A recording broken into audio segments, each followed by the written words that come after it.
Have you ever stopped to think that the most brutal stories often hide the greatest plot twists? Imagine a world where terror came from the sea, where dragon ships tore through the mist, bringing with them the fury of warriors who knew no bounds, pillaging, burning, and leaving a trail of despair wherever they went. We're talking about the legendary Viking Age, a period so chaotic it seemed there was no solution for a Europe in flames. But what if I told you that, at the height of this barbarism, one of these Viking leaders, one of the most feared raiders of all time, not only stopped destroying, but became the founder of one of history's most influential dynasties? It's a claim that seems to defy all logic, isn't it? How could a ghost of the North, known only for his brutality, transform into a civilized duke? And why would this change culminate, centuries later, in the conquest of England by one of his descendants? Prepare to unravel the saga of Rollo of Normandy, a journey that will shock you and make you question everything you thought you knew about the Vikings. In just a few minutes, you'll understand how political shrewdness, boundless ambition, and an improbable historical turnaround rewrote the destiny of two continents. If this promise has already piqued your curiosity, and if you believe in the power of great stories to illuminate the past, hit that like button now, subscribe to the channel so you don't miss any chapter of this epic journey, and share this video with anyone else who loves history. Your interaction is crucial for us to continue bringing you content like this. Oh, and tell me in the comments, where in the world are you watching us from? That helps us spread knowledge even further. The dawn of the 9th century ushered in a new and terrifying reality for the lands of Europe, the Viking Age. This was no organized war by a centralized empire, but rather a series of brutal incursions, initiated by groups of Norse warriors who set out from their icy homelands in Scandinavia. Driven by a complex web of factors, the overpopulation of their original lands, the quest for riches in more fertile territories, a thirst for glory, and the desire to escape internal conflicts within their own societies, these master navigators and shipbuilders embarked on the high seas in their legendary longships, vessels that would become the very symbol of their maritime supremacy. Europe, fragmented and weakened by internal disputes after the decline of the Carolingian Empire, presented an easy and tempting target. Coastal villages, isolated monasteries, and riverside towns, often unprotected and laden with treasures, were the first to feel the wrath of these invaders. Where once there was the security of walls or the sanctity of temples, now reigned terror. The church bells, once tolling to call the faithful to prayer, began to sound as desperate alarms, announcing the arrival of the Vikings' square sails on the horizon. It was a chilling sound that curdled the blood of peasants and nobles alike, a harbinger of pillage, fire, and captivity. The lack of cohesive defense from the Frankish, Anglo-Saxon, and other regional kingdoms allowed these attacks to grow ever more audacious and frequent, transforming the continent's political and social map. They were not merely raiders. They were a destabilizing force that compelled societies to reinvent themselves, to rethink their defenses, and to adapt to a new reality of constant threats. The Viking Age was not solely a period of destruction. It was also one of profound transformation, forcing kingdoms to unite or perish, and shaping the future of entire nations under the sign of the sword and the hammer. Widespread insecurity prevailed. Trade routes became perilous, and the very Christian faith was challenged by the persistence of a fierce and seemingly invincible paganism. It was a cauldron of fears and opportunities, where survival demanded courage and, often, a pragmatic adaptation to the new order imposed by the formidable Norsemen. Kings and local lords faced a dilemma: fight to the last man, pay heavy tributes in gold and silver, the infamous Danigeld, or attempt a risky negotiation that might turn enemies into allies. In this scenario of uncertainty and violence, a figure emerged whose actions would define a new chapter in Western European history, a Viking leader named Rollo. His journey was about to begin, amidst this landscape of dread and opportunity, where the future of France and indirectly England hung in the balance. With every raid, every plunder, every ignored plea for help, the stage was set for the rise of a new power, and for a solution no one could have predicted. What was coming was not merely another invasion, but the genesis of a dynasty that would echo for centuries. The figure of Rollo, the Viking who would become Duke of Normandy, is shrouded in a veil of mystery and legends, blending historical facts with the rich tapestry of Norse sagas. Prior to his ascent in the Frankish lands, little is known with certainty about his origins, and this gap fuels the fascination surrounding his persona. Medieval sources, many written centuries after his death, offer conflicting views. Some Frankish chroniclers, such as Dudo of Saint-Quentin, who lived at the Norman court and wrote a history of the duchy around the year 1000, describe him as an exiled Danish nobleman. Other traditions, particularly the Icelandic and Norwegian sagas, suggest he was of Norwegian descent, the son of a jarl and perhaps known as Hrolf the Walker, a nickname he supposedly earned because he was so large that no horse could carry him, forcing him to proceed on foot. This Norwegian narrative suggests he was banished from his homeland after committing acts of pillage within Norwegian territory, thereby defying the authority of King Harald Fairhair, the first to unify Norway. Regardless of his exact origin, Danish or Norwegian, what is undeniable is that Rollo was a formidable Viking, a charismatic leader and a cunning military strategist, who had built his reputation through countless campaigns of plunder and intimidation.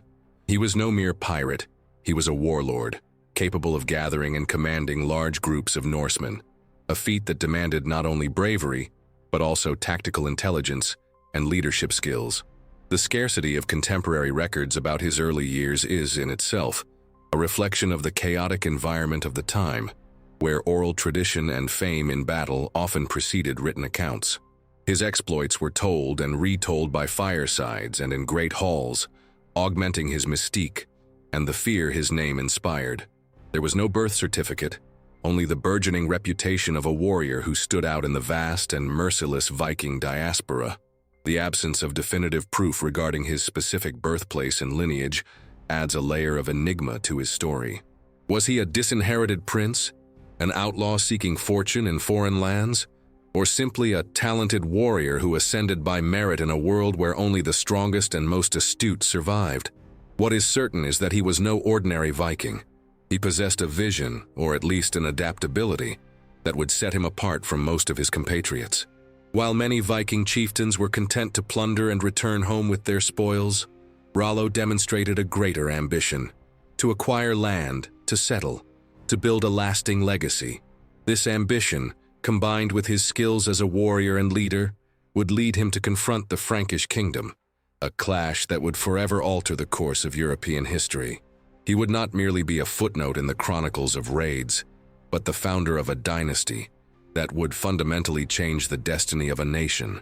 The legend of Rollo, the ghost of the North, who became a pillar of civilization, stands as a testament to an individual's capacity to shape their own fate and that of many others, even from an obscure past.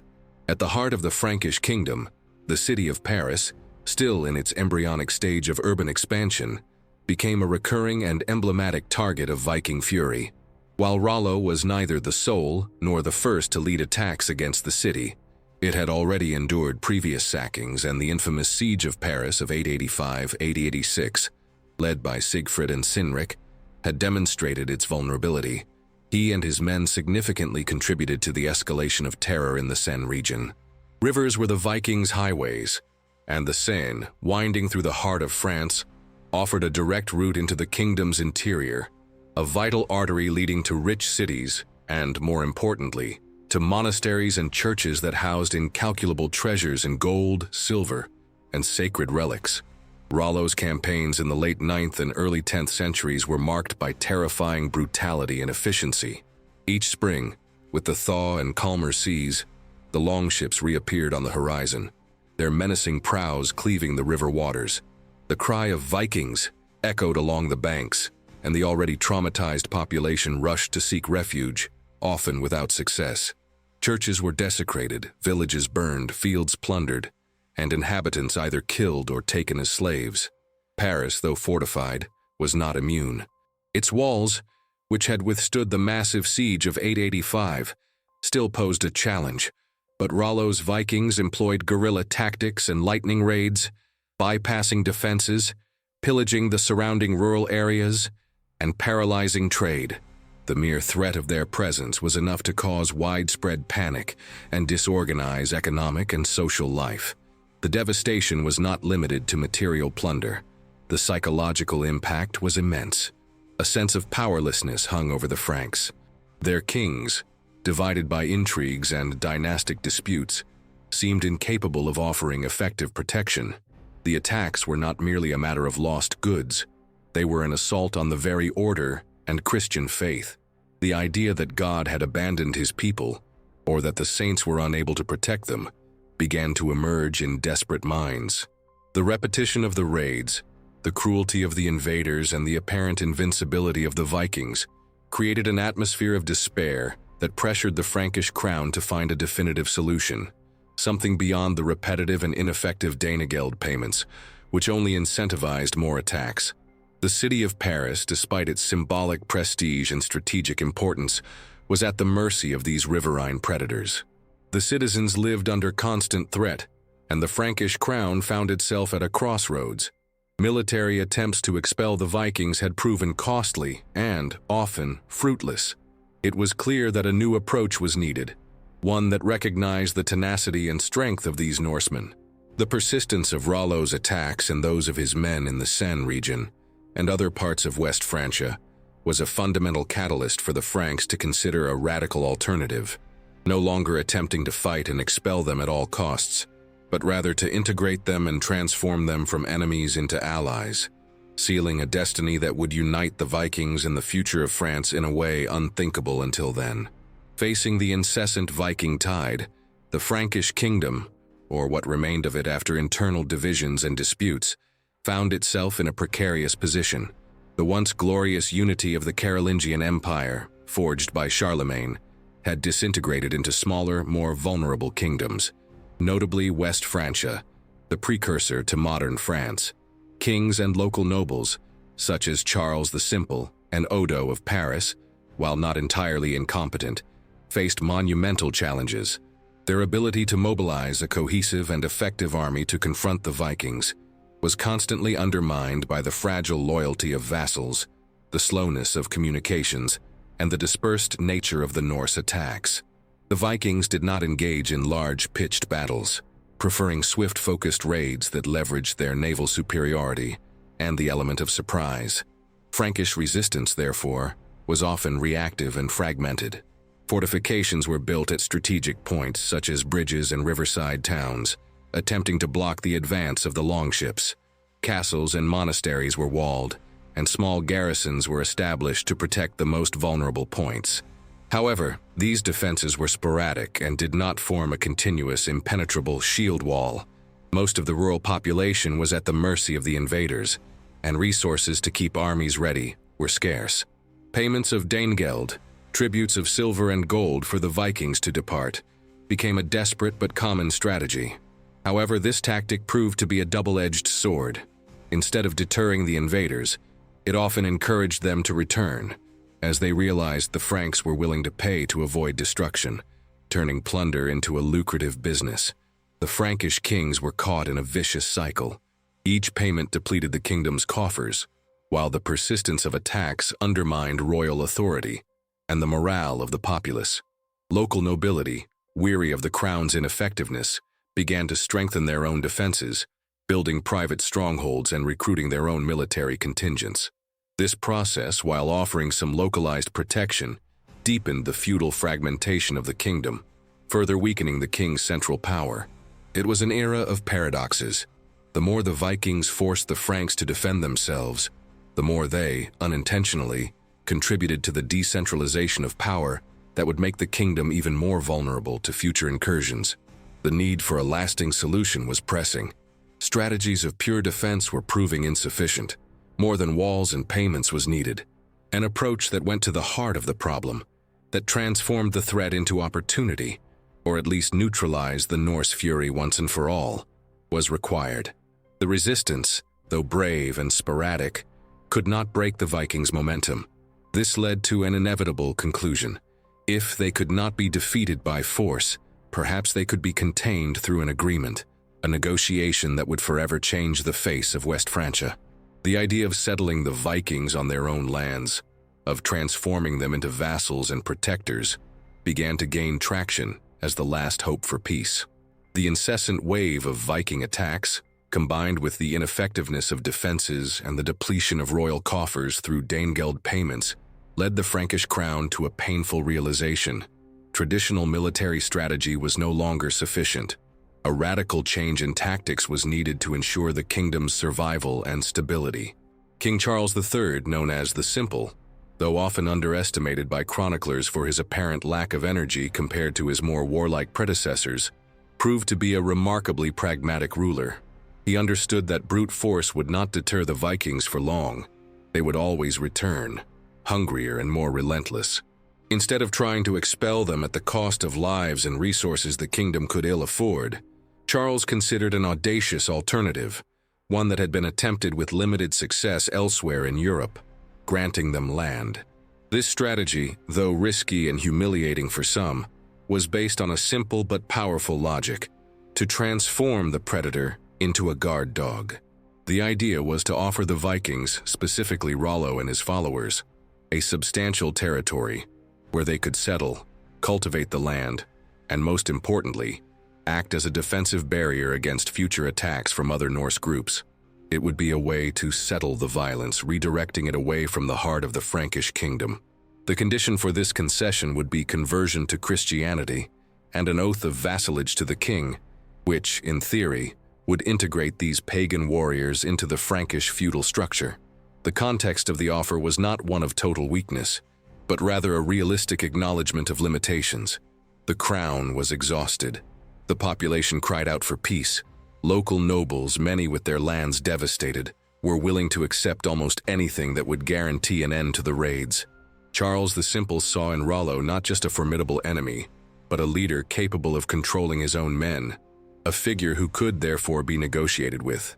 It was a high-stakes gamble, to give land to a band of warriors who had terrorized the kingdom, but it was a gamble that promised stability, where once there had been only chaos. Charles's proposal, articulated in what would become the Treaty of Saint-Clair-sur-Epte, was not a surrender, but a cold calculation. Instead of spending infinite resources on defending a porous border, he proposed a solution that externalized this defense. The Vikings would become the kingdom's own guardians against other Vikings. This tactic, innovative for its time in its scale and intent, represented a turning point in the approach to relations between Franks and Norsemen.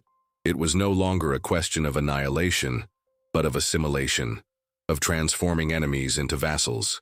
Charles's decision to extend this irresistible offer to Rollo not only defined the fate of a Viking leader, but paved the way for the formation of one of Europe's most powerful duchies, with consequences that would extend for centuries and culminate in an event that would forever change the face of England. The year 911 CE marked a turning point in the long and bloody saga between the Franks and the Vikings. It was in this year that the banks of the river Epte, a tributary of the Seine that served as both a natural border and a point of conflict, witnessed the formalization of an agreement that would forever change the political map of Western Europe, the Treaty of Saint-Clair-sur-Epte. This was no mere armistice, but a pragmatic and audacious negotiation that sought to transform destructive Viking energy into a force for stability. On one side stood Charles the Simple, King of West Francia, a monarch who, despite his epithet, demonstrated remarkable political acumen in seeking a solution beyond military confrontation. On the other, Rollo, the feared Viking chieftain, leader of a force that had terrorized Paris and devastated vast regions of Francia, now presented with the opportunity to convert plunder into sovereignty. The heart of the treaty was an exchange of land for peace. Charles would grant Rollo and his men a substantial territory in northern Francia, a region stretching from the river Epte to the sea, including the important port of Rouen. This area, which would become the core of the Duchy of Normandy, was not merely a piece of land, it was a strategic buffer zone. The expectation was that Rollo, once settled and with vested interests in the region, would transition from invader to defender, protecting the mouth of the Seine and the Frankish lands against future attacks from other Vikings. It was a masterstroke of realpolitik, a forced acceptance of the reality that the only way to contain the Vikings was to give them a home and a purpose. The treaty's conditions went beyond simple territorial concession.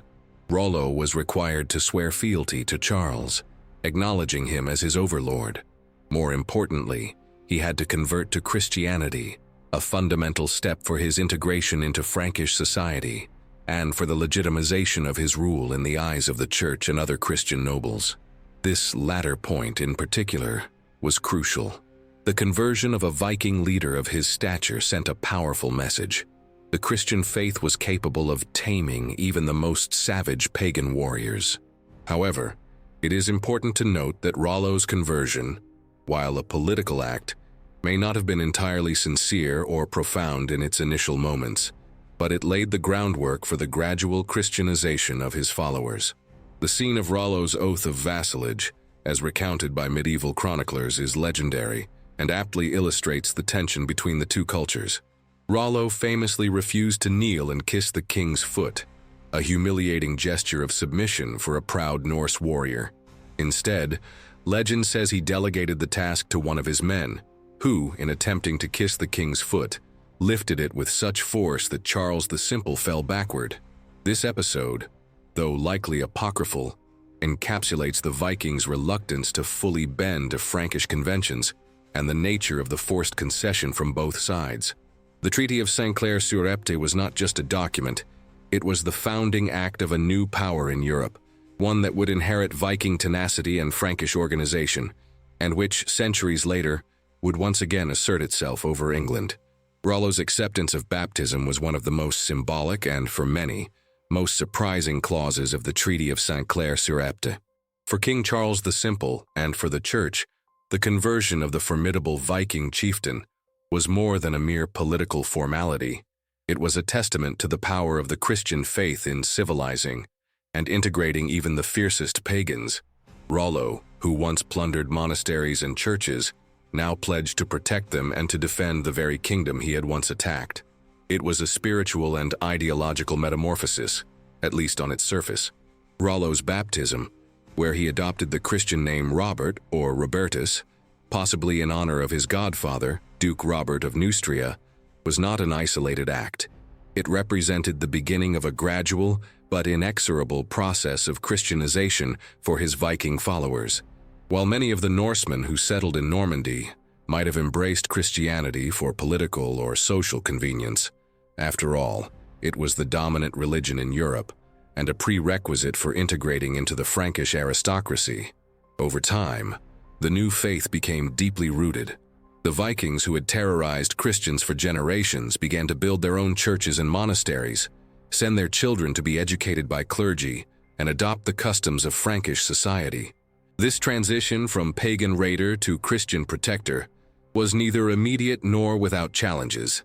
It is plausible that, initially, many of Rollo's Vikings maintained their old beliefs and rituals in secret, or blended them with the new faith, a phenomenon known as syncretism. However, social and political pressure, combined with the benefits of aligning with the church and the crown, accelerated the process. The church, in turn, saw in the newly formed Normandy an opportunity to expand its influence and ensure peace in a region once ravaged. Bishops and abbots worked to catechize the population and establish ecclesiastical infrastructure.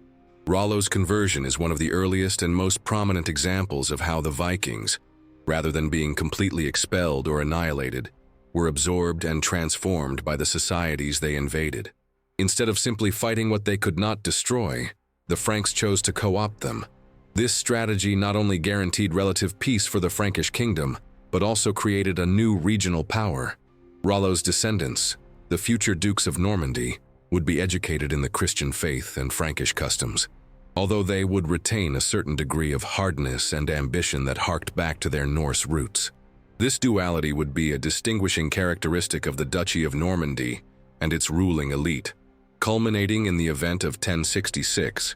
Rollo's acceptance of Christianity, therefore, was not merely an act of personal faith or political convenience. It was the first step in a journey of assimilation that would transform raiders into empire builders, paving the way for a new era of Norse influence on the European continent and eventually in the British Isles.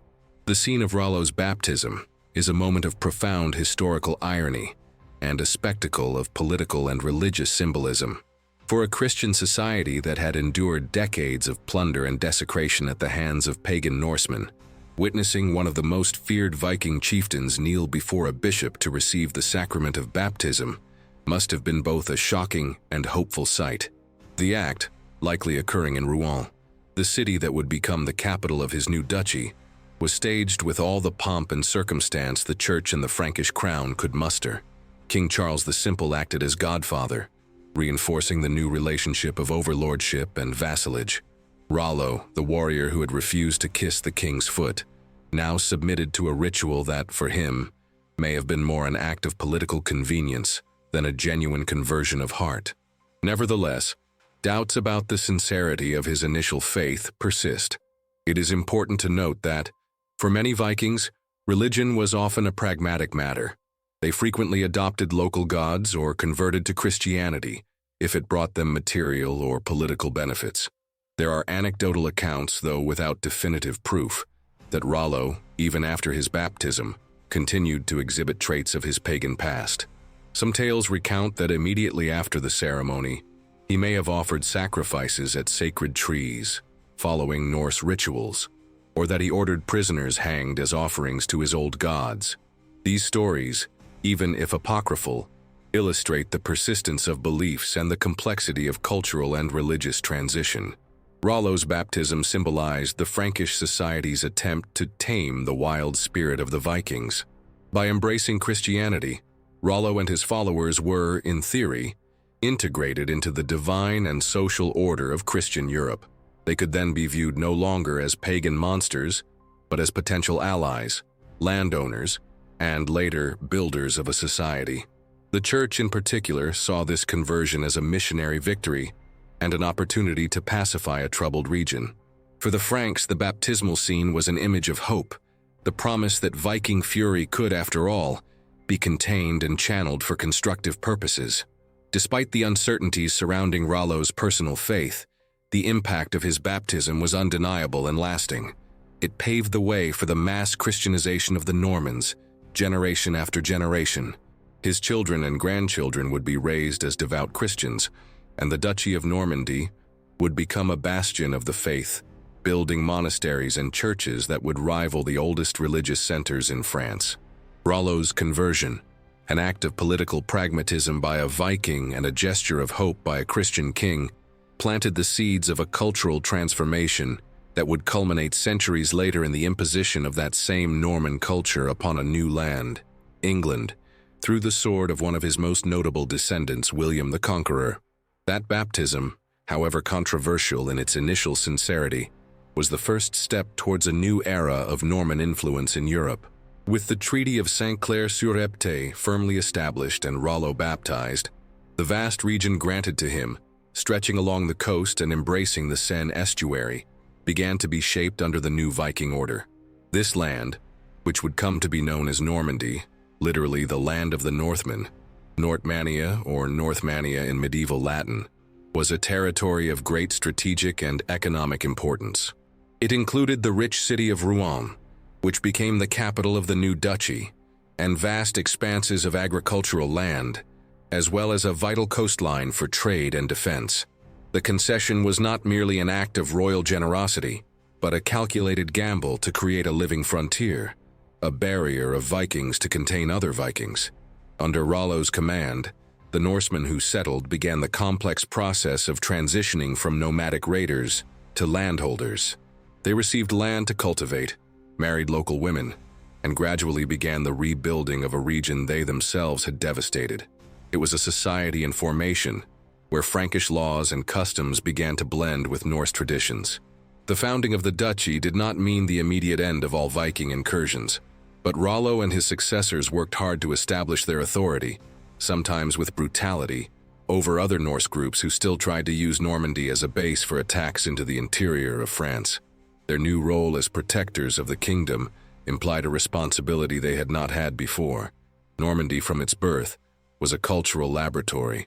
The Old Norse language, spoken by Rollo's followers, began to mix with the vulgar Latin spoken by the local population, evolving into Old Norman, a dialect of French that retained traces of Scandinavian influence.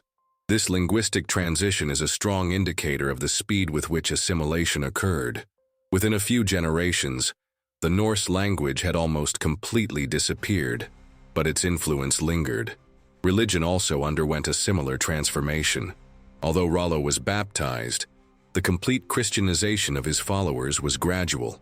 Nevertheless, the duchy quickly became a fervent Christian center, with the construction of grand monasteries and cathedrals that reflected the new faith and the growing power of the dukes.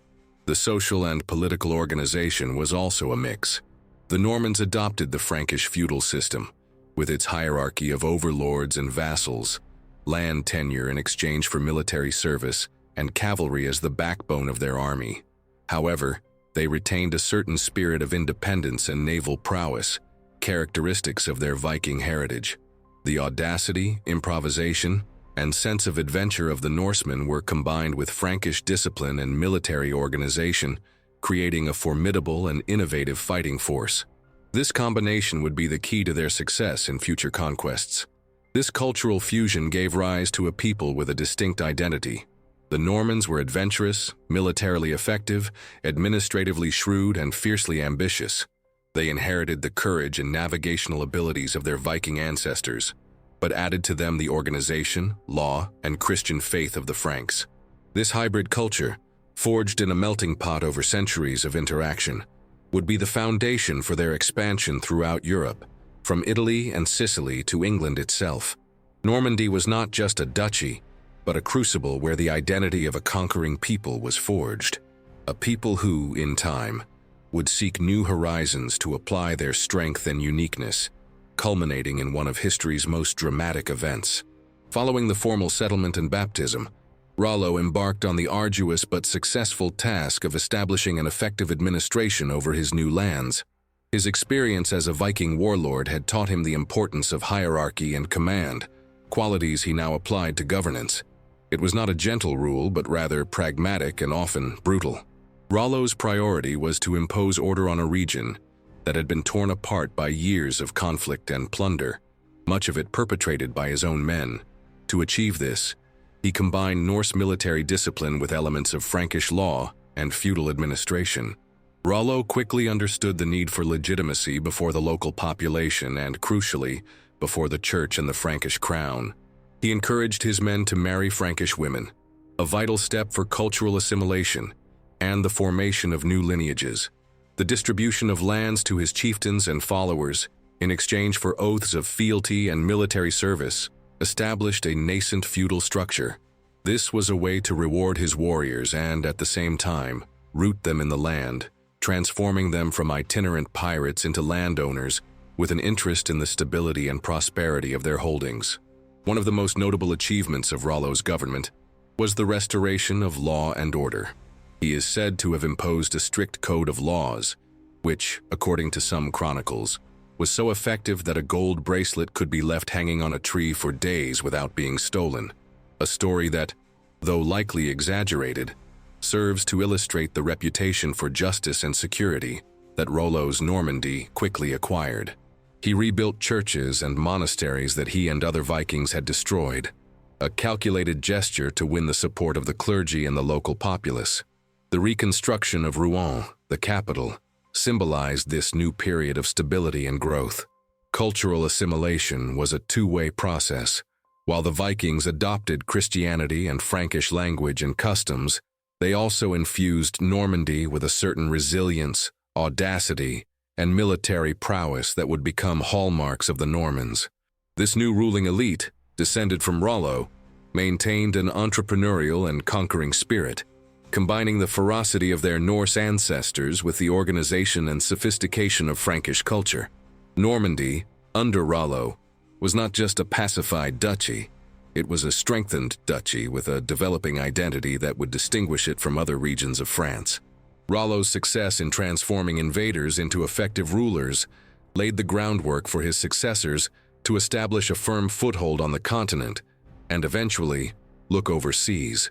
This journey of transformation and power is fascinating, and if you're enjoying uncovering these historical mysteries, hit that like button, subscribe to the channel, and share this video so more people can delve into this knowledge. Tell us in the comments where you're watching from, and help spread this story that shaped the world. Your participation is the greatest reward for us to continue exploring these epic moments. With the concession of land and the establishment of the Duchy of Normandy, the primary and most crucial obligation of Rollo and his successors to the Frankish king was to act as coastal guardians. This new role transformed the former sea predators into strategic defenders of the realm. The mouth of the river Seine, which once served as the main gateway for Viking attacks into the heart of France, was now under the control of a Viking leader who, in theory, had sworn allegiance to the Frankish crown. It was an ingenious solution to use the threat itself to contain it. Normandy's geographical location was ideal for this purpose.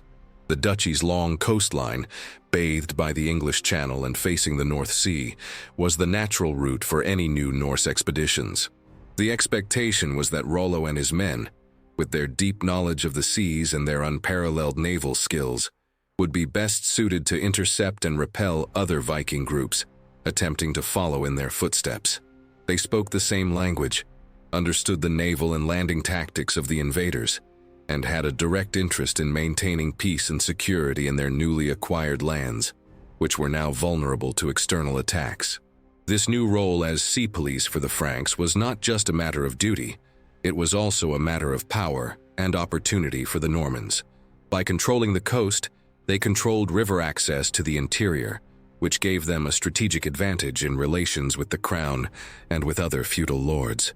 Furthermore, defending their maritime borders against other Vikings allowed them to strengthen their own position and authority within the duchy, solidifying their identity as a new military force in the region. The transition from pirate to protector was not without its challenges. There were no doubt times when the Normans themselves had to grapple with the temptation to join new raids or revert to old habits. However, the prospect of permanent lands, of building a dynasty, and of integrating into a richer, more stable society proved to be a stronger long-term incentive. The gradual assimilation of the Vikings into Frankish culture and the establishment of laws and customs in Normandy reinforced this new identity. Rollo's children and grandchildren would be even more zealous in fulfilling this role, as their own duchy would be the first to suffer from new incursions. Normandy, born of plunder, transformed into a fortress.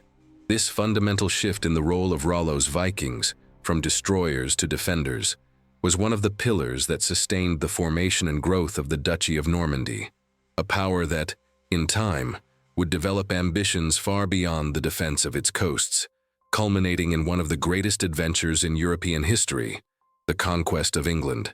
Rollo's true triumph was not merely the conquest of territory or the pacification of a region, but the founding of a lineage that would become one of the most influential and enduring in Europe. The legacy of blood of Rollo ensured the continuity of the Duchy of Normandy and transformed it into a consolidated power. His son, William I, known as Longsword, succeeded him as the second Duke of Normandy. William not only maintained the authority his father had established, but also expanded the ducal territory and solidified the process of cultural assimilation. He ruled with a mix of political shrewdness and military force, characteristics that would be passed down from generation to generation. Rollo's dynasty solidified through strategic marriages with leading Frankish noble families, further intertwining with the local aristocracy and strengthening their position within the Kingdom of West Francia. These marriages, often arranged, not only secured political alliances but also accelerated the cultural and linguistic integration of the Normans. The Norman nobility, though proud of their Viking heritage, quickly adopted French as their language, Frankish laws, and feudal customs, creating a distinct new identity. They were, at once, heirs to Norse ferocity and Frankish sophistication. William I's successors, such as Richard the Fearless and Richard II, the Good, continued to strengthen the duchy. They not only expanded its borders through conquests and diplomacy, but also promoted the construction of monasteries and churches, transforming Normandy into a religious and cultural center. The ducal court in Rouen and, later, in Caen, became a hub of power and influence, attracting clergy, scholars, and knights from across Europe. Normandy distinguished itself by its efficient administration, its disciplined army, and its naval capability, all reflections of the solid foundation established by Rollo. This lineage, over several generations, maintained a remarkable consistency in its ambition and military prowess. Each duke contributed to the construction of an increasingly powerful duchy, forging a Norman identity that was both respected and feared. Rollo's blood ran in the veins of each of them, instilling a resilience and leadership capacity that set them apart. The history of Normandy, and by extension of England, cannot be understood without recognizing the continuity of this lineage. It was this unbroken succession of strong leaders, direct descendants of the first settled Viking chief, that allowed the duchy to grow from a small territory into a regional power, and which eventually would produce the figure who would bring Rollo's legacy to its climax, William the Conqueror. The continuation of Rollo's legacy of blood was not merely a matter of inheritance, but of a persistent vision of power and expansion that would culminate in the dramatic invasion and transformation of England. The formation of Norman culture is one of the most fascinating examples of syncretism and assimilation in medieval European history.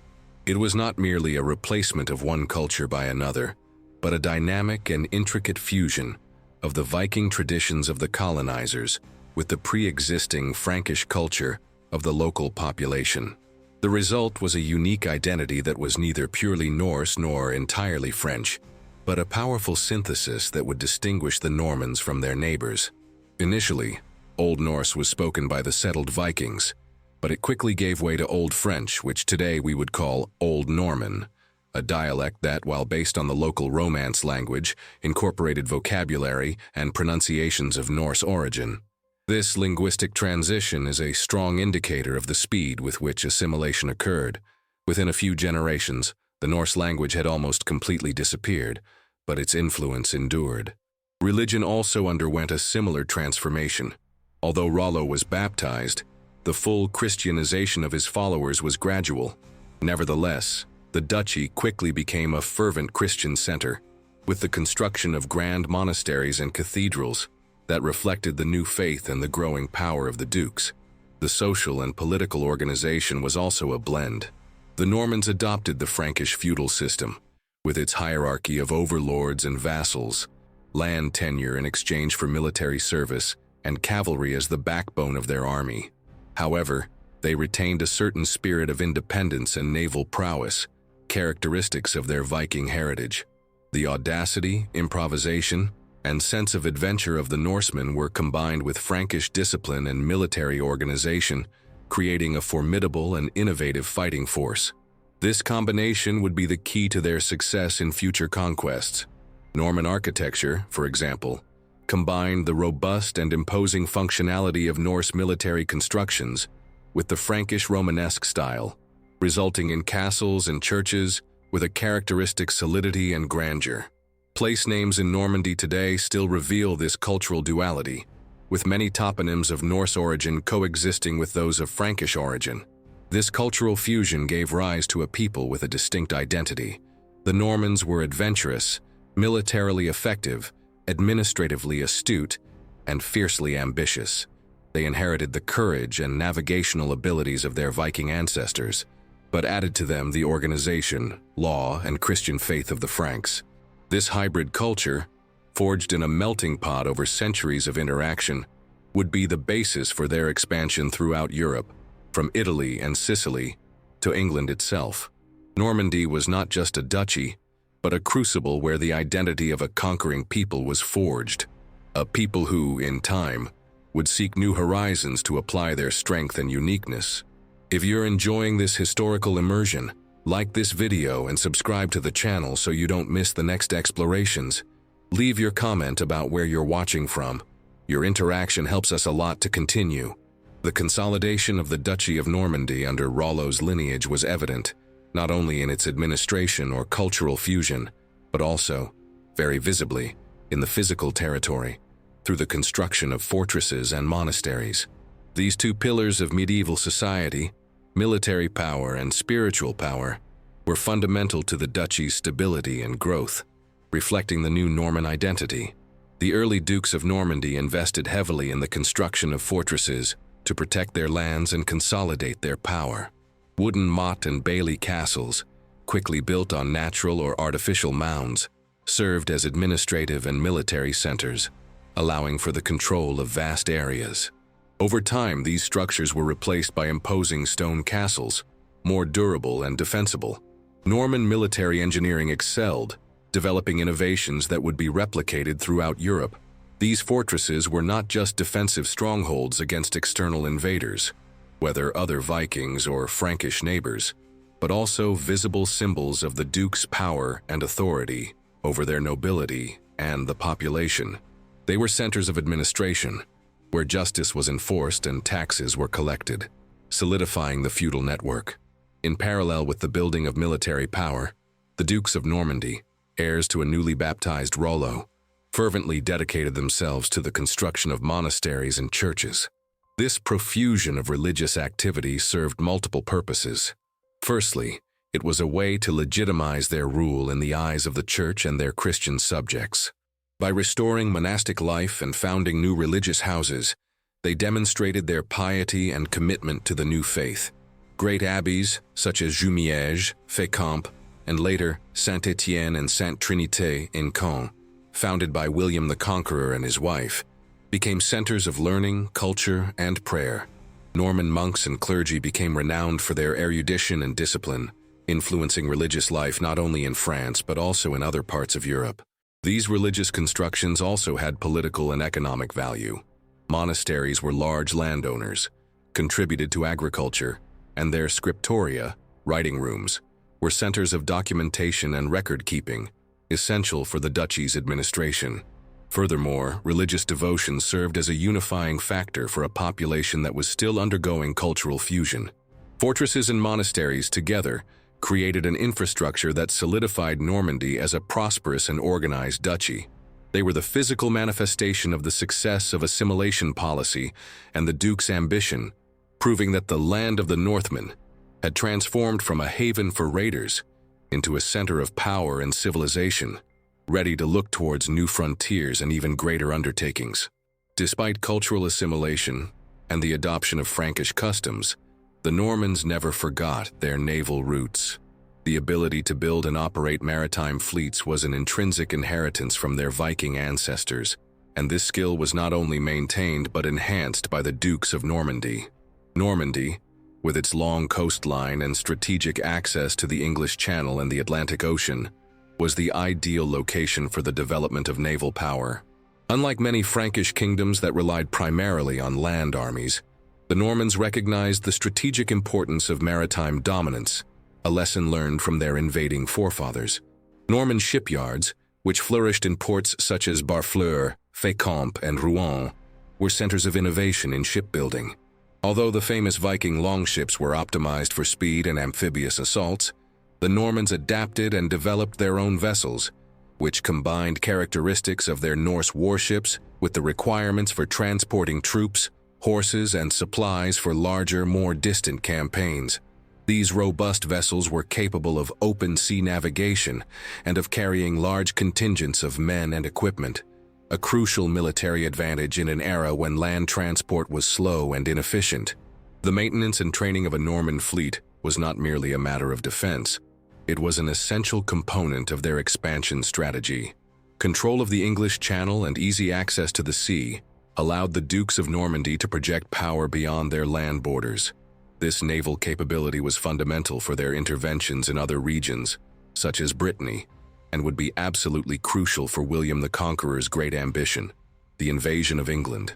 Without a powerful and well-organized fleet, the idea of transporting an entire army, including cavalry, across the Channel would have been infeasible. Norman naval prowess also served as a diplomatic and military tool.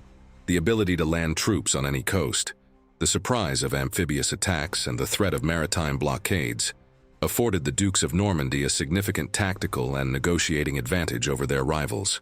They could quickly mobilize their resources and project force wherever and whenever they wished.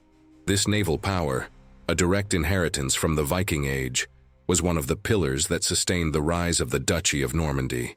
It demonstrated that, although the Normans had Christianized and become feudal lords, the adventurous spirit and nautical mastery of their Norse ancestors remained alive, ready to be used in new conquests.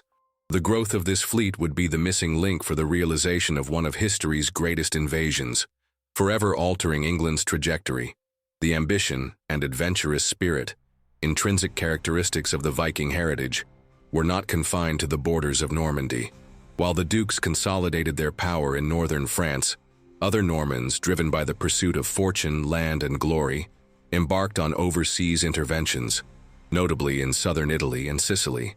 From the early 11th century, small groups of Norman knights began arriving on the Italian peninsula, initially as mercenaries in the service of Lombard princes, bishops, or Byzantine governors, who were in constant conflict.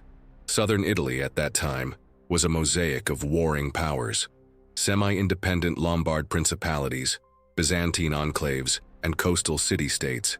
Sicily, for its part, was under Muslim rule. This scenario of fragmentation and conflict offered fertile ground for talented and ambitious warriors who would not hesitate to switch sides to maximize their gains. The Normans, with their heavy cavalry tactics and remarkable military discipline, quickly stood out. They were relentless, efficient, and above all, daring. Families like the Hauteville became legendary in this endeavor. Led by figures such as Robert Guiscard, the wily or the crafty, and his brother Roger the Fur, these Normans gradually transitioned from mere mercenaries to conquerors in their own right. They exploited the divisions among local powers, conquering territories and establishing their own lordships. In a process that spanned several decades, they expelled the Byzantines from southern Italy, and under the leadership of Roger the Fur, began the reconquest of Sicily from Muslim hands, culminating in the founding of the Kingdom of Sicily, a powerful and culturally diverse state. This Norman expansion into southern Europe is a testament to the persistence of a Viking spirit of conquest and settlement, though now under a feudal and Christian guise. They were no longer the pagan invaders, but Christian knights who used their military skills to forge new kingdoms. The conquests in Italy and Sicily demonstrated the Normans' ability to operate on a large scale, to establish complex administrations, and to assimilate and govern diverse populations, including Greeks, Lombards, and Muslims. While these interventions were not directly linked to the subsequent conquest of England by William the Conqueror, they served as a powerful example of the Normans' ambition and military effectiveness. They reinforced Normandy's reputation as a breeding ground for formidable warriors and audacious leaders. The history of Norman southern Italy and Sicily is a vibrant chapter of the Norman diaspora, showing that Rollo's heritage was not limited to the Duchy of Normandy, but spread throughout Europe, setting the stage for one of his descendants' greatest undertakings across the English Channel. Since Rollo, who laid the foundations of a new duchy, the lineage of the Dukes of Normandy demonstrated a remarkable ability to grow in power and consolidate their authority. Each successor, throughout the 10th and early 11th centuries, contributed to transforming Normandy from a royal concession for settled Vikings into one of the strongest and best organized states in feudal Europe. This growth was not only territorial, but also administrative, military, and cultural. Dukes like William Longsword, Rollo's son, and Richard I the Fearless, his grandson, worked diligently to centralize ducal power. They built an efficient administration, with a system of justice and tax collection, that secured the necessary resources for maintaining a professional army and constructing infrastructure. The ability to collect taxes and maintain internal order was crucial in an era of feudal fragmentation. Normandy, in contrast to some neighboring regions of France, was a unified duchy where the duke's power was superior to that of his vassals. The military strength of the Norman dukes also grew exponentially. They not only maintained the naval prowess of their Viking ancestors, but also adopted and perfected Frankish heavy cavalry, becoming masters in this new form of combat. The combination of infantry, archers, and an elite cavalry gave the Norman armies a significant tactical advantage. This strength allowed them not only to defend their borders against covetous neighbors, such as Brittany and Maine, but also to intervene in the affairs of the Frankish kingdom, consolidating their political influence. The dukes also knew how to use diplomacy and strategic marriages to strengthen their position. Alliances with other noble families, and even with the French crown, ensured their security and expanded their network of contacts. Normandy became a center of prestige, attracting knights, clergy, and artisans from all over Europe. The construction of imposing castles and abbeys, as previously mentioned, was a visible manifestation of this growing power, both secular and spiritual. This process of consolidation and growth would culminate in the figure of William the Conqueror. He would inherit a strong duchy with a disciplined army, efficient administration, and loyal nobility, all elements forged by his ancestors. The Duchy of Normandy was no longer just the land of the Northmen. It was a power in its own right, with the ambition to extend its influence beyond its borders.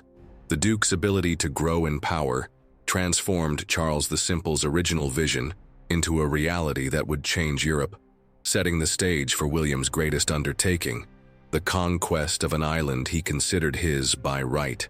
Before the Norman invasion of 1066, England and Normandy were not strangers to each other. On the contrary, there was a complex web of marriages and political ties that linked the two regions, planting the seeds for future claims to the English throne. These connections began to develop in the late 10th century and intensified in the early 11th century, when the Norman dynasty was already well established, and the ties between Anglo-Saxon England and Scandinavia were strong and often turbulent. One of the earliest and most significant of these connections occurred in 1002 CE, when the Anglo-Saxon king Ethelred II, the Unready, married Emma of Normandy, sister of Richard II, the Good, Duke of Normandy. This marriage was not just a personal union, but a crucial political alliance. Ethelred sought Norman support against the growing Danish Viking incursions led by Sweyn Forkbeard, and later, by his son Canute. Emma brought with her a new lineage to the English court, and with it, Norman influences and contacts. Her sons with Ethelred, including Edward, the future Confessor, and Alfred, spent much of their youth in exile in Normandy after Canute's conquest of England, absorbing Norman culture and customs. Emma's presence in the English political scene and the subsequent exile of her sons at the Norman court created a precedent and a justification for Norman interference in English affairs. The ducal family of Normandy began to have a personal and political interest in England's destiny.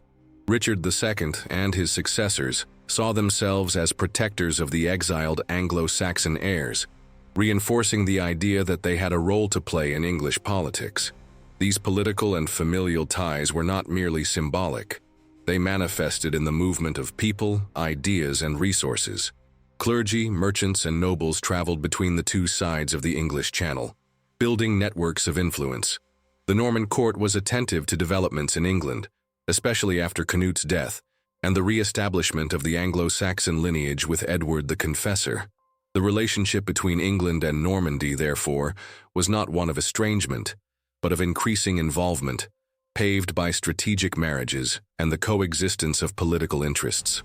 This proximity, initially forged to face a common threat, the Danish Vikings, eventually opened the doors to a new and more decisive Norman intervention. The seeds of William's future claim to the English throne were sown precisely in these familial and political connections that, insidiously, wove the destiny of two nations, culminating in an inevitable historical collision. The complex web of marriages and political ties between England and Normandy found its climax and strongest justification in the figure of Edward the Confessor. Son of Ethelred II and Emma of Normandy, Edward spent most of his youth in exile in Normandy, a crucial period that shaped his worldview and, later, his actions as King of England. His exile was not a choice, but a necessity imposed by the rise of Canute the Great's North Sea Empire. After the Danish conquest of England in 1016, Edward and his brother Alfred sought refuge at the court of their uncle, Duke Richard II of Normandy, and his successors. This period in Normandy was formative for Edward. He was educated in Norman customs, language, and culture, becoming more Norman than Anglo-Saxon in many respects. He absorbed the religious fervor and administrative efficiency that characterized the duchy, and developed a deep affection for the land and its inhabitants. The Norman court, In contrast to the turbulence and intrigues that marked English politics under Danish rule, offered an environment of relative stability and refinement. It was during this period that he likely formed strong bonds with the Norman nobility, including young men like William, the future conqueror who was his second cousin. When Edward finally ascended to the English throne in 1042, after the restoration of the Wessex lineage, he brought with him a Norman court and retinue of advisors. His predilection for his Norman friends and allies generated resentment among the Anglo-Saxon nobility, especially the powerful Godwin family, led by Godwin of Wessex and his sons. Edward appointed Normans to important positions in the church, such as bishops and abbots, and to positions of power in the royal administration. These appointments, while seen by Edward as a way to strengthen government and introduce Norman efficiency, were perceived by the Anglo-Saxons as an undesirable foreign influence and a threat to their own authority. The king's exile in Normandy was not just a biographical curiosity.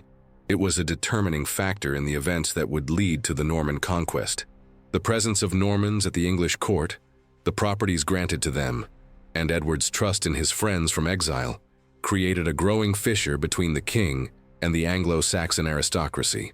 Furthermore, Edward's deep connection to Normandy fueled the belief, especially at the Norman court, that he might have promised the throne to William, his cousin and potential protege, or that at least William had a legitimate claim based on these ties. Edward's exile, therefore, was not just a period of waiting, but the seed of a future invasion, a crucial link in the chain of events that would culminate in the dramatic Battle of Hastings and the complete transformation of England. Among the most combustible elements that preceded the Norman invasion of 1066, the supposed promise of a throne made by Edward the Confessor to William the Conqueror is one of the most controversial and decisive. There is no definitive documentary proof of the promise, which makes the oath a point of intense historical debate, but the belief in its existence and the way it was exploited by William were crucial in legitimizing his claim. The Norman version of events promoted by William and his chroniclers after the conquest maintains that, in 1051 CE, Edward the Confessor, who was childless and had a strong Norman inclination due to his long exile, had named William, his second cousin, as his heir to the English throne.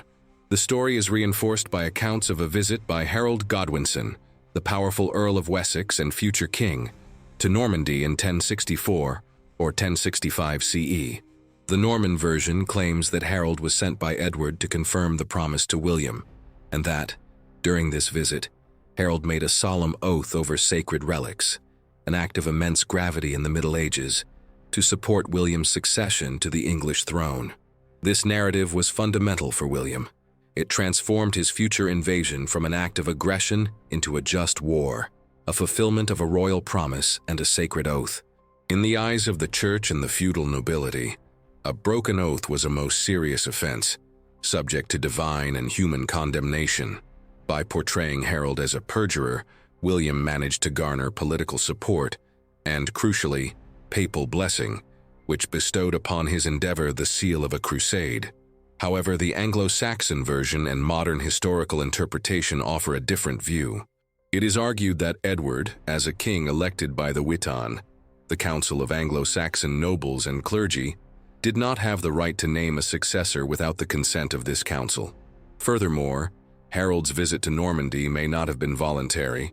He may have been taken captive after a shipwreck, and the oath may have been forced under duress or misinterpreted. For the Anglo-Saxons, Harold's coronation as king in 1066, days after Edward's death, followed tradition and the will of the nobles. Regardless of the exact historical truth, the promise of a throne and the controversial oath served as William's primary arguments to justify his invasion.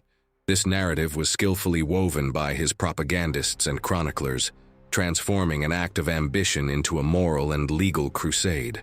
The persistence of this claim fueled the tension between Normandy and England, making the 1066 confrontation not just a power struggle, but a drama of loyalty, betrayal, and divine claims. The ambiguity surrounding this promise was, ironically, the spark that ignited the greatest invasion in medieval history.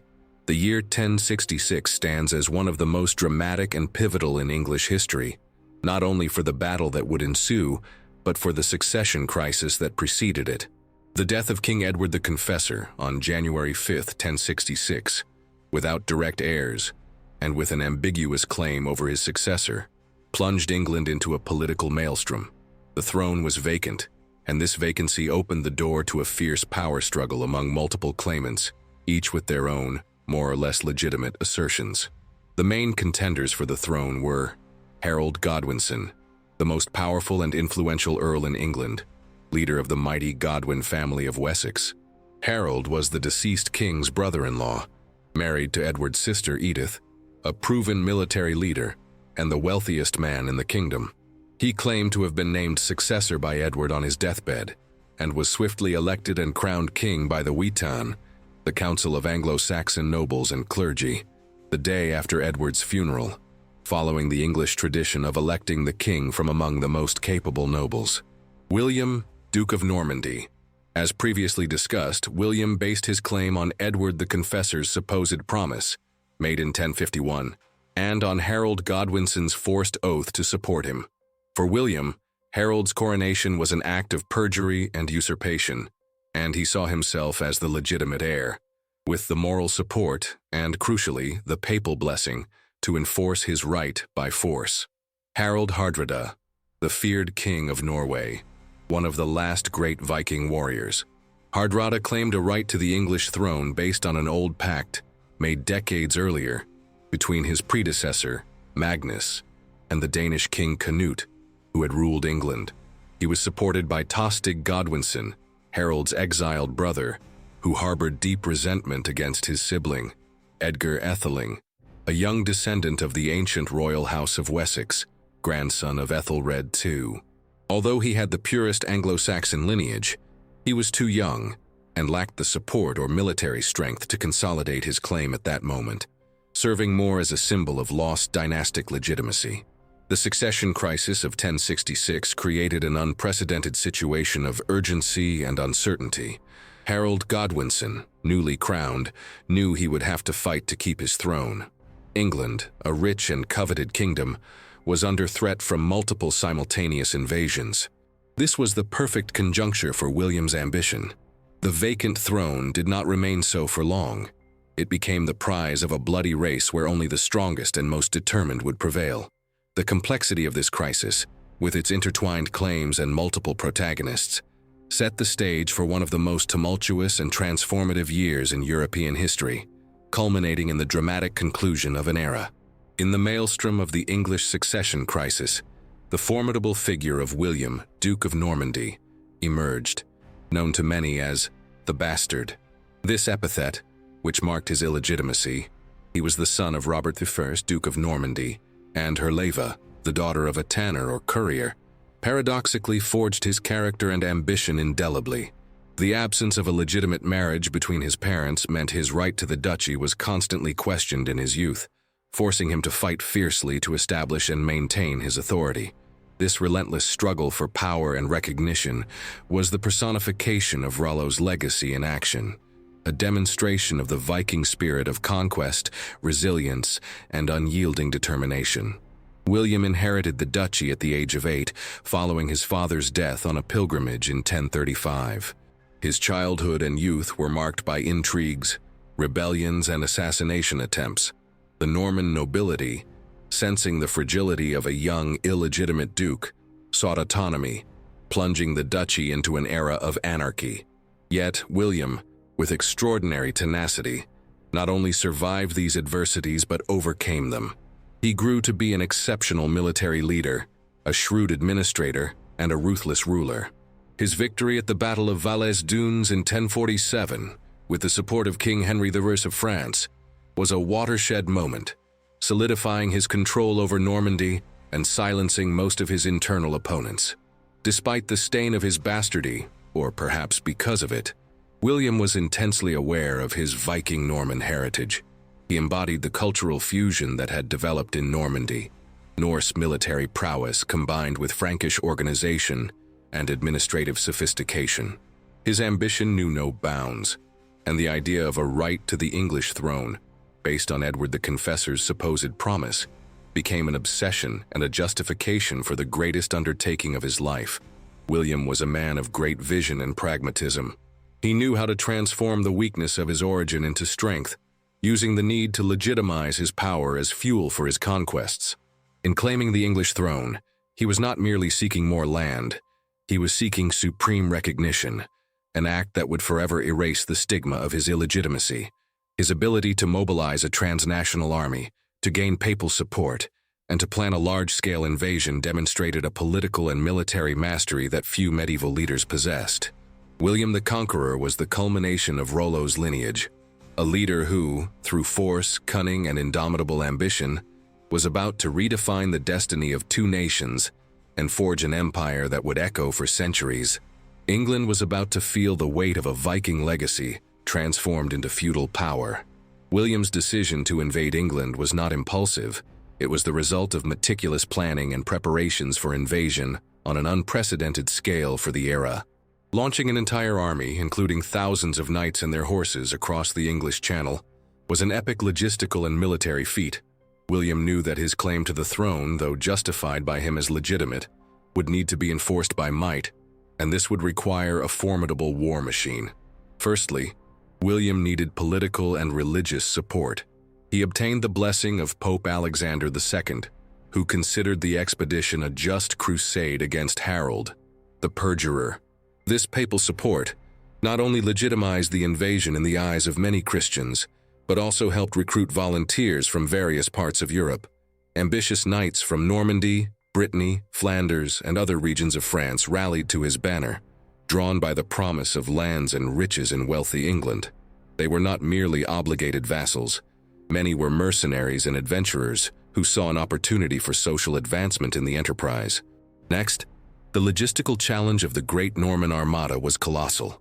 It was necessary to build hundreds of ships to transport not only the estimated 7,000 to 8,000 men, including knights, archers, and infantry, but also their horses, supplies, weapons, and equipment. Norman shipyards worked frantically for months, transforming trees into a fleet. Naval capability, a heritage of Viking mastery, was crucial here. These ships, though not pure longships, were designed for transport, combining speed with cargo capacity. The concentration of troops, supplies, and horses at Dives-sur-Mer and, subsequently at Saint-Valery-sur-Somme, to take advantage of favorable winds, demanded impeccable military and administrative organization. Discipline was rigorous, and William maintained tight control over his troops, preventing plunder within Normandy itself and keeping morale high. The wait for favorable winds in the summer and early autumn of 1066 was a period of intense anxiety and a demonstration of resilience. William's strategic patience was put to the test, but he knew how to wait for the right moment. The preparations for the 1066 invasion were not mere details. They were the backbone of William's success. The ability to garner support, build a fleet, recruit and discipline such a large army, and manage the logistics of such an undertaking underscore William's genius as a leader. This was not a simple Viking raid, but a planned and executed invasion with military and political precision, which would bring Rollo's legacy to its ultimate and most spectacular manifestation in English history. England, about to be struck by this organized force, stood on the brink of its greatest transformation.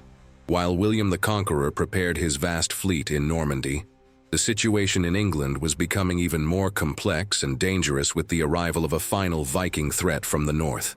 The newly crowned king, Harold Godwinson, would not only have to face the Norman power but also a formidable Scandinavian adversary, Harald Sigurdsson, known as Harald Hardrada, literally, hard ruler.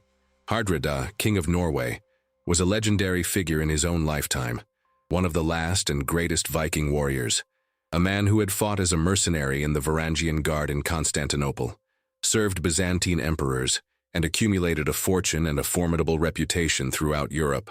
Hardrada's claim to the English throne was based on an old pact between his predecessor, King Magnus of Norway, and the Danish king Canute, who had ruled England decades earlier. This agreement, though questionable in its validity at that moment, was sufficient for Hardrada to justify an invasion. His ambition for glory and wealth was insatiable, and England, rich and seemingly vulnerable after the death of Edward the Confessor, was a tempting prize. To heighten the threat, Hardrada formed a crucial alliance with Tostig Godwinson, Harold's exiled brother. Tostig, a powerful earl who had been banished from England by his own brother, harbored deep hatred for Harold and sought revenge alongside Hardrada. His local intelligence and knowledge of English politics would be invaluable to the invaders. Together, Harold, Hardrada, and Tostig assembled a vast fleet of about 300 ships, a massive Viking force that sailed from Norway to northern England. In September 1066, Hardrada's and Tostig's forces landed in Northumbria and secured a crushing victory over local English forces at the Battle of Fulford.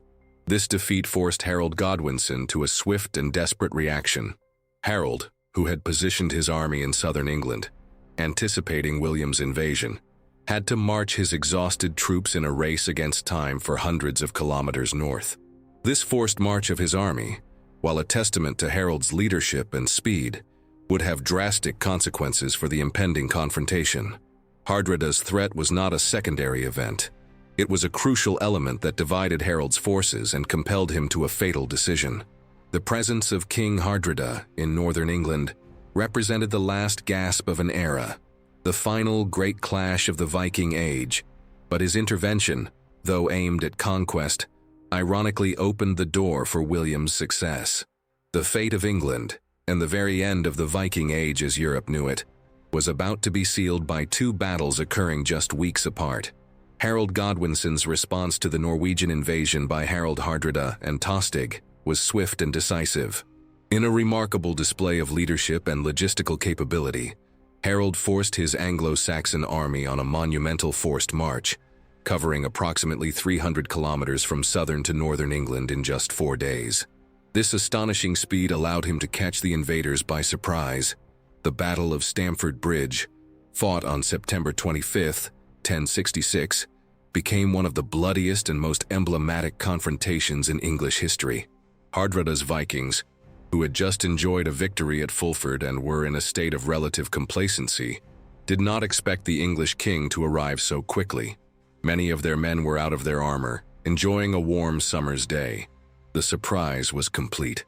The battle was fierce and prolonged, with both sides fighting with bravery and determination. Legend has it that a single Norwegian warrior, wielding a great Dane axe, held the narrow Stamford Bridge for a considerable time, impeding the English advance, before finally being killed by an Anglo-Saxon who floated under the bridge to stab him from below.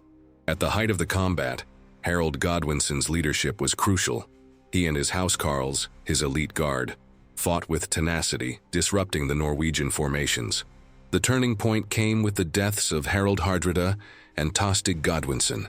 Hardrada was struck in the throat by an arrow, while Tostig fell fighting bravely. The deaths of their leaders demoralized the Norwegians, who, despite a desperate attempt at a counterattack led by a reinforcing contingent, were finally defeated and annihilated. It was a crushing victory for Harold Godwinson, who had saved England from a large-scale Viking invasion. However, the victory at Stamford Bridge was a Pyrrhic victory. Though glorious, it came at a terrible cost. Harold's army was exhausted by the forced march and the brutal battle. Thousands of his best warriors, including many housecarls, were dead or wounded. The joy of victory would be short-lived, for just 3 days after the battle, the most feared news arrived. William the Conqueror had landed with his great armada in southern England. Harold had no time to celebrate or to allow his troops to recover. He was forced to turn his army south and embark on another, even more grueling forced march to confront the Norman threat. The energy, resources, and morale of the English army were already severely compromised when he arrived in Sussex. The Battle of Stamford Bridge, while marking the end of major Viking invasions in England, ironically, fatally weakened the Anglo-Saxon king at the very moment he most needed full strength. It was a triumph that paved the way for his own downfall. While Harold Godwinson was engaged in the deadly battle against Harold Hardrada in northern England, William the Conqueror finally saw his long and meticulous preparations come to fruition. After weeks of frustrating waiting for favorable winds at Saint-Valery-sur-Somme, Providence, or William's luck, finally smiled upon him. On the night of September 27, 1066, the winds shifted, and the great Norman armada, consisting of hundreds of ships carrying thousands of men and horses, set sail for England. The crossing of the English Channel was a remarkable feat of navigation and organization for its time. William's fleet, skillfully commanded, traversed the turbulent waters and landed unopposed in the Bay of Pevensey, in Sussex, southern England, on the morning of September 28, 1066. The choice of Pevensey was no accident. The bay offered a protected natural harbor, and the ruins of an ancient Roman fort, Anderitum, provided an ideal location to establish an immediate defensive base. The first men to land secured the area, while the vast army and its supplies were unloaded. The arrival at Pevensey was, for the Normans, the first step towards conquest. For England, it was the landing of doom. There were no significant English forces in the region to resist. Harold's army was, as we already know, hundreds of kilometers away in the north, recovering from its Pyrrhic victory at Stamford Bridge. This lack of opposition allowed William and his men to establish a secure beachhead and construct a prefabricated wooden castle at Pevensey, and a larger, more strategic one at Hastings, a few kilometers away. The landing at Pevensey had a devastating psychological impact. News of the invading army's arrival, so soon after the exhausting northern campaign, spread rapidly. For William, the absence of immediate resistance was a blessing. He was able to fortify his position, organize his troops, and begin pillaging the coastal region, a deliberate tactic to provoke Harold. By destroying villages and crops, William aimed not only to supply his army, but also to force Harold into a quick confrontation before he could gather a larger and more rested army. The timing of the landing could not have been more opportune for William and more disastrous for Harold. The coincidence of events, Harold's victory in the north and William's arrival in the south, marked the beginning of the countdown to the confrontation that would seal England's fate. Pevensey Beach, once peaceful, became the stage where the future of a nation would be decided, initiating the last major successful invasion of the British Isle and transforming the Viking Norman legacy into an imposing reality. The dawn of October 14, 1066, broke cold and misty over Senlac Hill, a strategic rise near the town of Hastings. It was the day of the decisive confrontation, an event that would echo for centuries and forever change the course of English history. The Battle of Hastings. On one side, Harold Godwinson's Anglo-Saxon army, exhausted from the forced march from the north, but determined to defend their land and their king. On the other, William the Conqueror's invading forces, a heterogeneous army of Normans, Bretons, and mercenaries, all eager for glory and land. Harold had positioned his troops atop the hill, forming a dense and almost impenetrable shield wall. Harold's housecarls, his elite warriors wielding Danish axes, were formidable. This defensive formation was extremely effective against cavalry charges and was the preferred tactic of the Anglo-Saxons. William, in turn, arranged his army in 3 divisions: Bretons on the left, Normans in the center, and Flemings mercenaries on the right, with archers in front, infantry behind, and the feared cavalry at the rear, ready for a charge. The battle began with Norman archers unleashing a volley of arrows, followed by infantry and cavalry attacks. However, the Anglo-Saxon shield wall held firm. Norman charges, though fierce, could not break the defensive line. Frustration mounted in William's ranks. At a critical moment, some Norman units feigning retreat managed to lure parts of the Anglo-Saxon shield wall out of their defensive formation on the hill. This maneuver, known as the feigned retreat, or as a genuine flight that William managed to turn into an opportunity, disorganized the English lines. When the Anglo-Saxons, eager to pursue what seemed to be a fleeing enemy, abandoned their elevated positions, the Norman cavalry turned back against them, cutting them down one by one. The battle lasted all day, a brutal and exhausting engagement. Anglo-Saxon resilience was remarkable, but William's persistence and tactics, which included repeated cavalry charges and the coordinated use of archers and infantry, began to take their toll. With each feigned retreat, more Anglo-Saxons were drawn out of their formation. The climax came in the late afternoon. Harold, who had fought bravely on the front line, was struck, according to chronicles, by an arrow in the eye, though sources conflict. His death, and that of his brothers Gurth and Leofwine, completely demoralized the remaining Anglo-Saxon resistance. Without their leader, the shield wall broke. The last Anglo-Saxon warriors were surrounded and annihilated. The Battle of Hastings was not just a military victory for William. It was the end of an era and the beginning of another. The consequences would be immediate and profound, forever changing the face of England and the dynamics of power in Europe. The Battle of Hastings was a fascinating clash of military tactics and weaponry, where the combined superiority of Norman forces met the fierce resistance of the traditional Anglo-Saxon formation. Understanding the battle tactics employed by both sides is essential to comprehending the outcome of the confrontation.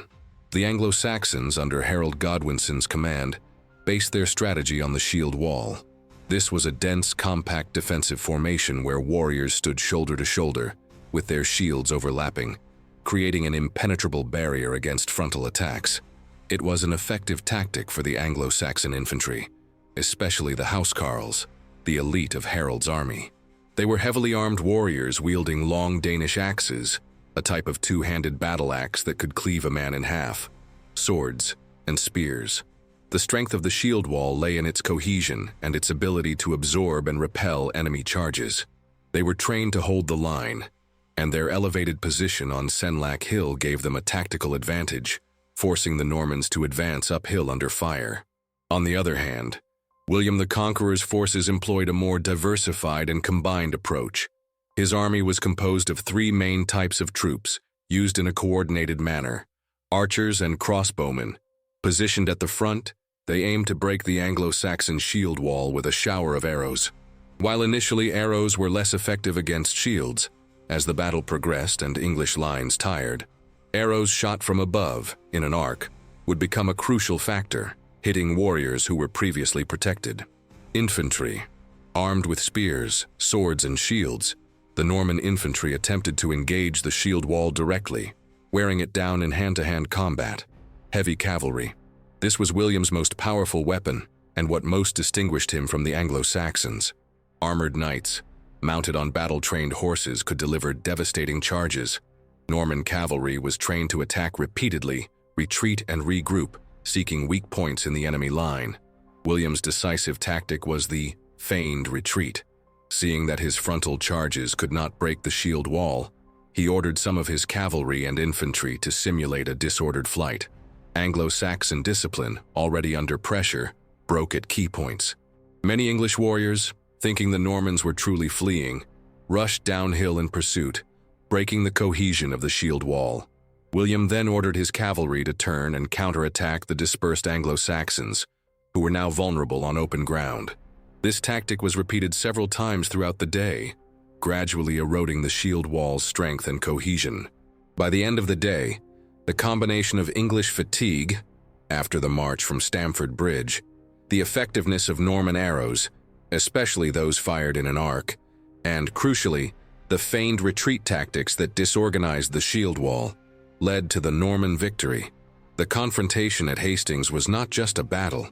It was a lesson in military tactics, where adaptability and the combination of forces prevailed over static tenacity, forever changing the art of warfare in England. The climax of the Battle of Hastings, and in many ways the end of Anglo-Saxon England, was sealed with the death of Harold Godwinson, the courageous but tragic last Anglo-Saxon king. As the battle dragged on through the afternoon of October 14th, 1066, the shield wall, though exhausted and disorganized by Norman feigned retreat tactics, still resisted with tenacity. Harold's presence on the front line, fighting side by side with his housecarls, was a source of inspiration and morale for his men. As long as he lived, resistance would persist. The most famous and dramatic narrative of Harold's death, immortalized in the Bayeux Tapestry, shows him being struck in the eye by an arrow. This vivid and widely disseminated image has become a symbol of the battle. However, it is important to note that medieval sources are ambiguous and offer different versions of his death. Some chronicles suggest that, after being wounded by the arrow, he was brutally attacked and dismembered by a group of Norman knights, including William himself or his closest companions, who would have cut him down with swords and spears as he fell. Others indicate that he may have been hit by multiple spear or sword blows. Regardless of the exact manner, His death was brutal and definitive. Harold's fall had an immediate and devastating impact on the morale of the Anglo-Saxon army. He was their charismatic leader, the man who had led them to victory at Stamford Bridge just weeks before. With the news of his death spreading through the ranks, the already fragile shield wall finally disintegrated in panic and disorder. Organized resistance ceased. The remaining Anglo-Saxon warriors, leaderless and demoralized, were massacred or fled in disarray.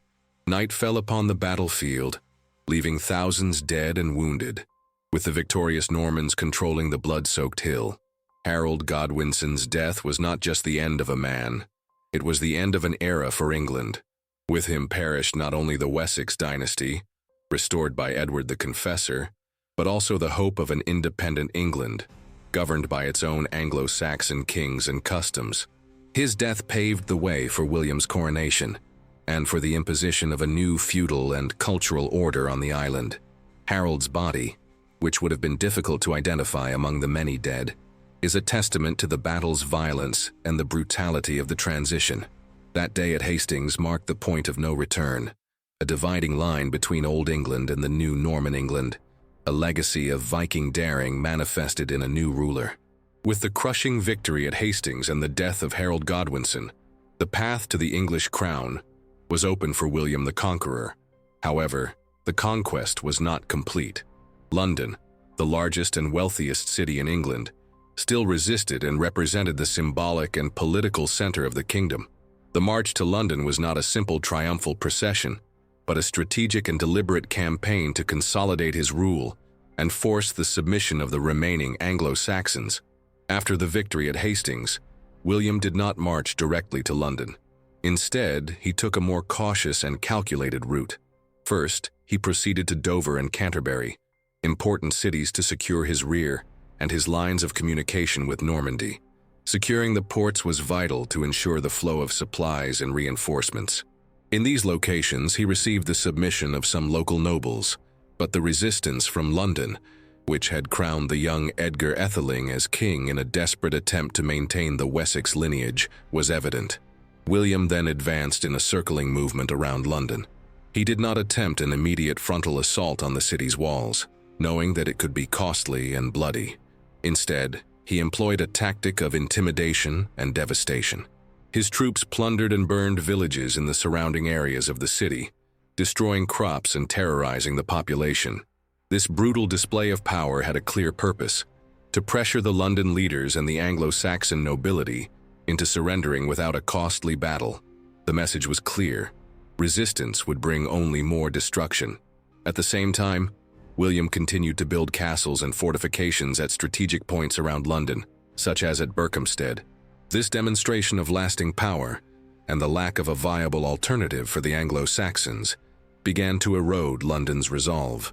Finally, faced with the prospect of a prolonged siege and the certainty that no help would come, London's leaders, including Archbishop Stigand, young Edgar Atheling, and other prominent earls, decided to surrender. They came out of London to meet William at Berkhamsted and offered him the crown.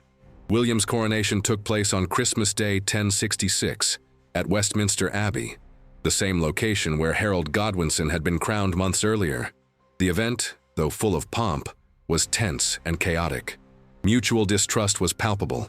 The coronation symbolized the final success of the conquest. A descendant of Rollo the Viking was now King of England, sealing the island's fate and initiating a new era of Norman rule that would redefine English culture, politics, and society for centuries. The march to London was not just a territorial conquest, it was the subjugation of a nation and the imposition of a new dynasty. With the English crown firmly set upon his head, William the Conqueror was no longer merely the Duke of Normandy. He was now the new King of England, the first of a new dynasty that would forever change the island's identity. His ascent to the throne on December 25, 1066 at Westminster Abbey was not just a formality, it was the climax of a daring undertaking and the beginning of a reign that would redefine English power and society. However, governing a conquered kingdom, where the population and much of the nobility still viewed their conquerors as foreigners and usurpers, was an immense challenge. William was a pragmatic and ruthless ruler. He understood that to maintain control, he would need a combination of brute force and legitimacy. In the early years of his reign, his priority was to suppress any form of resistance and establish his authority beyond question. He confiscated vast lands from Anglo-Saxon nobles who opposed him, or who had died at Hastings, and distributed them among his loyal Norman, Breton, and Flemish vassals. This redistribution of land created a new ruling elite in England, bound to him by feudal ties and allegiance. The imposition of his authority was brutal, yet effective. The infamous harrying of the North in 1069 to 1070 is a shocking example of his calculated cruelty. In response to a series of revolts in northern England, William ordered the systematic destruction of land, crops, and livestock, leading to famine and the extermination of much of the population.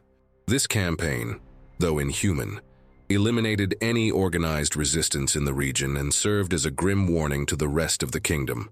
Rebellion would not be tolerated. Beyond military force, William also sought legitimacy through the church and law. He maintained the Anglo-Saxon administrative structure he deemed efficient, such as the system of shires and sheriffs, but placed Normans in all key positions. He ordered the compilation of the Domesday Book in 1086, an exhaustive record of all land and property in England, which allowed him unprecedented control over his resources and subjects, and served as the basis for tax collection and military service.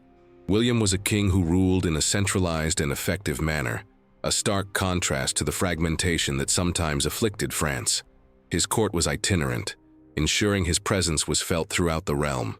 He was, in essence, the personification of the Norman spirit, relentless in war, astute in politics, and determined in administration. William's ascent to the English throne was not just the conquest of an island.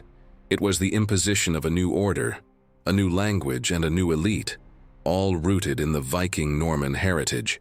His coronation marked the end of Anglo-Saxon England and the beginning of a Norman England, a legacy that continues to shape the nation to this day.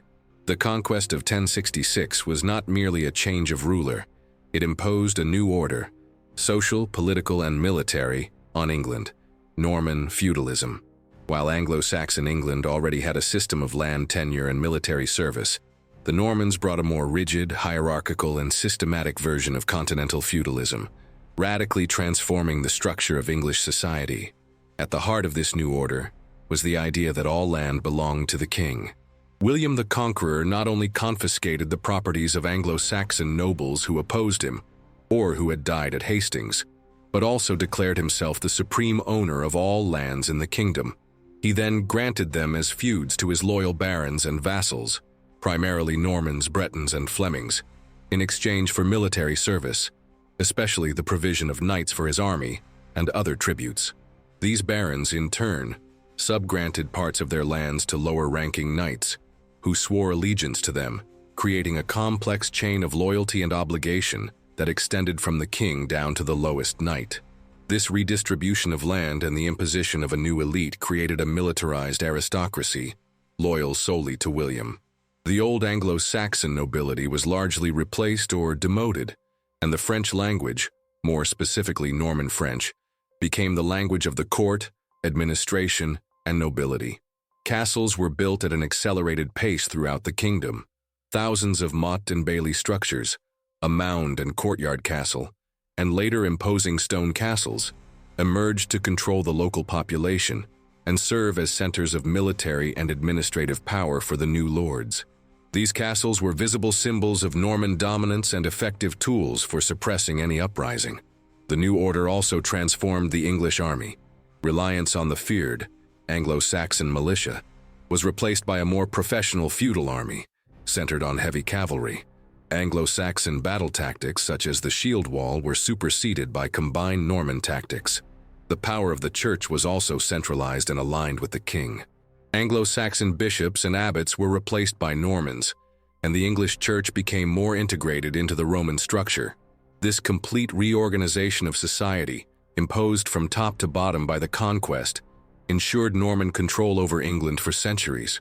England, which was once an island with strong Scandinavian ties, became intrinsically linked to continental Europe, especially France, through its new rulers. Norman feudalism, was not just a system. It was the foundation of a new England, a testament to the lasting impact of Rollo's lineage and how the conquest of 1066 rewrote the social and political fabric of an entire nation. The Norman conquest of 1066 triggered a profound transformation in England, extending far beyond political and social changes to fundamentally affect language and law.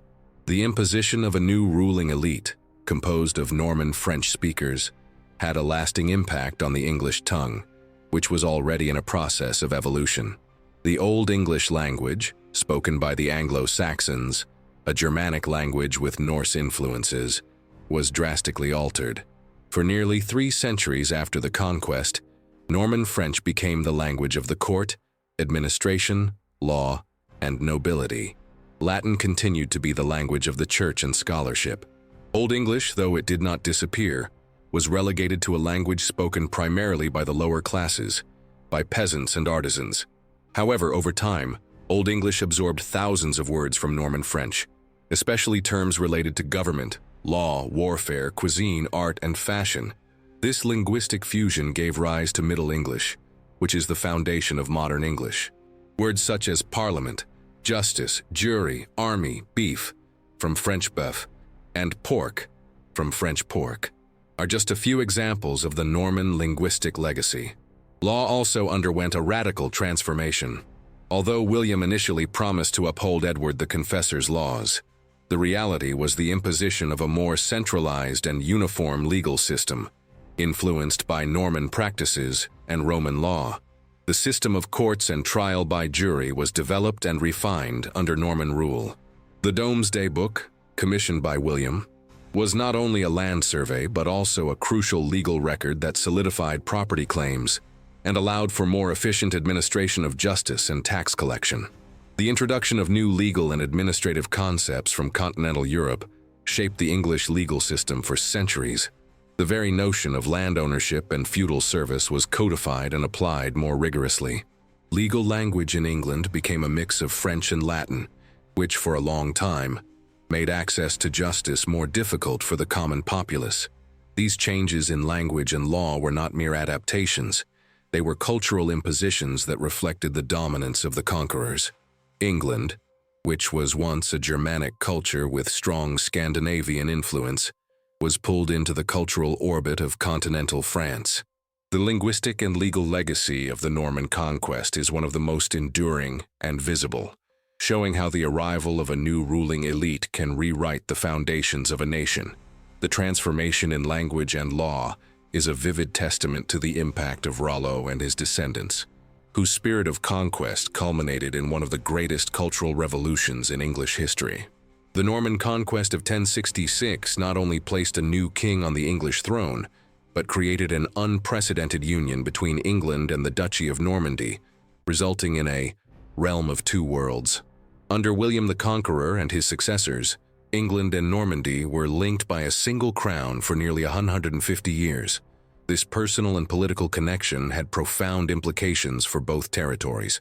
For the Dukes of Normandy, who were now also kings of England, the duchy remained their homeland and a vital strategic base on the European continent. They continued to govern Normandy with the same dedication and, often, brutality that they applied to England. The Norman nobility, who now held lands on both sides of the English Channel, had divided loyalties and interests in both realms. This led to a constant movement of people, ideas, and goods between the two regions. Norman cavalry, for instance, often served both in England and in the king's continental campaigns. However, this union also generated tensions and conflicts. The Anglo-Norman kings found themselves constantly embroiled in the complex feudal politics of France, fighting to maintain control over their continental territories against the kings of France, who viewed Anglo-Norman power as a threat to their own sovereignty. The wars between England and France, which would become a dominant feature of medieval history, had their roots in this realm of two worlds, where the interests and loyalties of the rulers extended across both lands. The Anglo-Norman connection also brought cultural benefits and challenges. England was exposed to a new wave of continental influences in architecture, with the construction of grand Romanesque cathedrals and castles, art, literature, the development of courtly poetry and chansons de geste, and ecclesiastical organization. The exchange of clergy and monks between Norman and English monasteries flourished, but at the same time the ruling elite of England spoke French, and the royal court was itinerant, dividing its time between the two realms. This created a distance between the royalty and the majority of the English population, who still spoke Middle English. Despite the challenges, the Anglo-Norman connection was fundamental to the formation of England as a European power. The duchy provided resources and a military base, while England offered wealth and royal status. The eventual loss of Normandy to the French crown in the early 13th century, under the reign of John Lackland, would force the English nobility to focus more on the island, contributing to the development of a more singular English identity. Nevertheless, for over a century, England was truly a realm of two worlds, a lasting legacy of Rollo's audacity and William's ambition, which shaped the trajectory of Anglo-French relations for centuries. The Norman conquest of 1066 and the subsequent consolidation of William the Conqueror's reign in England represented a monumental turning point on the political map of Europe, redefining the balance of power among the great medieval powers. The event was not merely the subjugation of an island, it was the culmination of a Viking assimilation process and the beginning of a new dynamic in international relations. Firstly, the conquest ended the major Viking invasions in England as a destabilizing factor. The defeat of Harold Hardrada at Stamford Bridge, followed by the Norman victory at Hastings, signaled that the era of large-scale raids and the establishment of new Norse kingdoms in England had come to a close. Viking military energy, now channeled and centralized under Norman rule, transformed into a force of feudal organization and expansion rather than pure plunder. Secondly, England, which had previously been a nation with strong Scandinavian ties and often involved in North Sea politics, was firmly pulled into the orbit of continental Europe, especially France, with the King of England also being the Duke of Normandy and controlling other vast possessions in France. The destinies of both lands became inextricably linked. This led to centuries of complex and often bloody Anglo-French relations, culminating in conflicts like the 100 Years' War. England suddenly became a central player on the French political chessboard, and vice versa. Thirdly, the Norman conquest greatly strengthened the monarchical institution in England. Unlike France, where the king had more limited power and the great feudal lords enjoyed greater autonomy, William and his successors imposed a much more centralized form of feudalism. The Anglo-Norman king was a powerful monarch with direct authority over land and resources, a legacy of the conquest that laid the foundations for a strong and unified English state. Finally, the rise of Anglo-Norman power altered the perception and prestige of Normandy itself. From a land grant for Vikings, the duchy became the base of an empire. The Normans, once a relatively marginal group in European politics, now governed one of the wealthiest kingdoms in the West. This new phase in European history, marked by Anglo-Norman influence, concluded a cycle of invasions and opened another of state consolidation and dynastic conflicts that would shape the continent for centuries, a lasting testament to Rollo's legacy.